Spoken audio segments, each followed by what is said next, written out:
we just showed to our Roku channel audience. I could see your reaction as we were watching back that door knock from Bryant Young. You had a big smile on your face. You want to walk us through that moment for yourself, Patrick? Yes.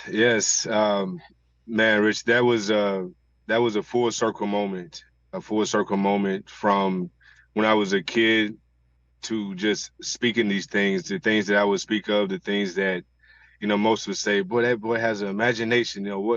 How you think you're going to do that? So many have tried, and, where I come from, not many, have explored that or, have reached those heights. And so just getting that knock that day, it meant a lot. It was truly special. It was also the same day that my uncle had passed. I call it one of my uncles that was one of those ones that really pushed me and really said that, it's possible, boss. You gotta work, you gotta put in the work every day. And I saw him working as well. He was a professional boxer. And so I got a lot of my work ethic from him. And it was the anniversary on the day that he had passed. And so just, man, everything that day was just a full circle moment. Where were you on the day of the door knock, Patrick? Yeah, so I was at my sister Anika's home in Jackson, Tennessee, and yes, she's met BY a few times at a couple of functions that I've had.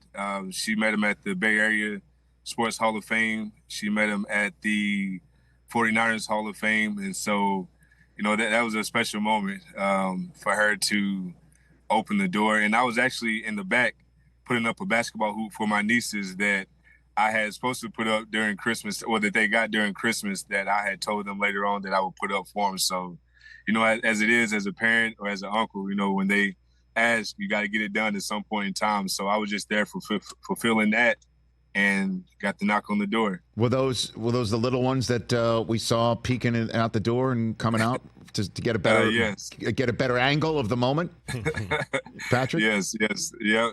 Those were the two that those are two that my sister have that were there that I was putting up their basketball hoop for them. And I'll ask this question because I heard the backstory to see if it's true. Is it true your sister's a probation officer, and when there was a knock on the door, she thought, "Who is this?" and was thinking about bringing some backup to the door? Patrick, is that a true story? I'm not sure so much on that. She is a probation officer. But she tends to be able to handle her own pretty well. But I was at the house that day, so she knows that when I'm around, I would try to do my best to protect. So no doubt, I don't doubt it. She is going to be your presenter, correct? Yeah. Next week.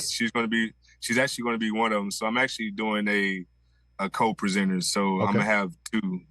Be the first time in a while or whatnot. But yes, I'm actually going to do two. I felt that two were very deserving of that moment.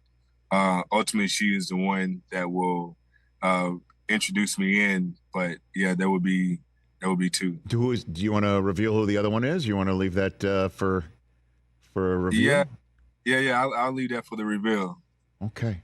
Where are you with your speech? Are we done? You're still working? You know what? I feel like it's a game plan where it's never over until you have presented and you have executed well. But yes, I'm really glad that I got started on it back in February after being introduced into the to be going into the Hall of Fame. They told us, say, get started on it now. Do not wait until June or July to get started. And so I actually started then, and it's been a process. I can't say it's been a process. It's been a grind. It's been one of those, hey, you got to put in the hours. And so I'm looking forward to it. That's where the confidence comes. The more you do something, the more you rep it out. And so, again, as it is on game day, I just want to go out and execute it well and present it well and hope that it's received well. What about the bust, Patrick? Some people want certainly if you're a fearsome defender like you were, you want the serious coming downhill, hitting you in the hole look, or you can be smiling, or you can have different hairstyles from your career. Where are we on this, Patrick? What do you know about it? Oh man, Rich, you asked some great questions. I've been around the Hall of Fame block, sir. Yes, you have. You have. I would love to say, but I said that I was going to let it be Okay. a surprise on what the bus looks like. So. Okay. So then who are you most looking forward to potentially meeting here that you are now going to share this bust gallery with forevermore, Patrick? You know, I'm a big fan of the game, of those who came before, of those who paved the way for me. And so anytime I get a chance to be around, I call it the old ones. And in this case, the great old ones, it's truly an honor. And so I'm just always taken back just being in their presence. It's never a dull moment when you get to bump into Warren Sapp and, talk to guys such as Ray and some of the older guys who I've been fortunate enough to speak with and so and see. So I'm just looking forward to seeing everyone. Patrick Willis here, getting ready to be inducted into the Pro Football Hall of Fame. And I'm just excited for you. And I'm just wondering, it's always about a journey.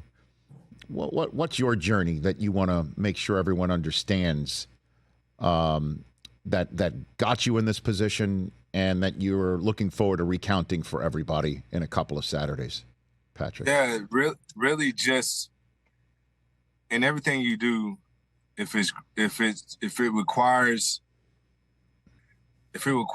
or if it's in everything that you do, the greater it is, the greater your belief will have to be, the greater your faith has to be. I won't say in that per se, but it just has to be greater. And so, I just want people to see when they see me or when they hear my story or see my game that, man, this guy could come from where he come from or where he came from to become what he did. Anything is possible. And again, my story is my story. It's my truth, and everybody has their journey. And so, I just want people to be able to say that, no matter what, anything is possible. And on top of that, it's really in this life, we can all live a long time.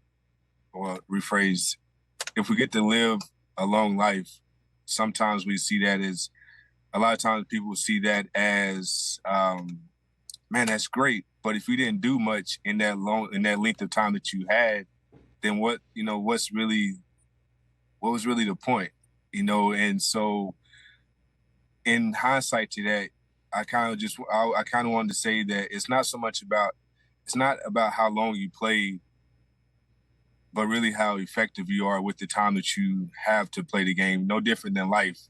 We all have a moment, a time that we are born, and there's a time that we will exit. And it's that in between that counts the most. So whether you get to live 25 years or 17 years, in the case of, one of my younger siblings when he passed, and or, 82, it's really just, how did you live it? How effective were you with that time that you had? And so, I want people to be able to look at my story and say, you know what, he might have only had, 8 seasons, but he played those seasons in a way that we wanted an encore, that he played it in the way that he played 17 seasons. And so, I just want people to know that, it's not so much about how long, but it's how effective you are with the time you have. Catch the Rich Eisen Show every single day on the Roku channel, 12 to 3 Eastern, for free.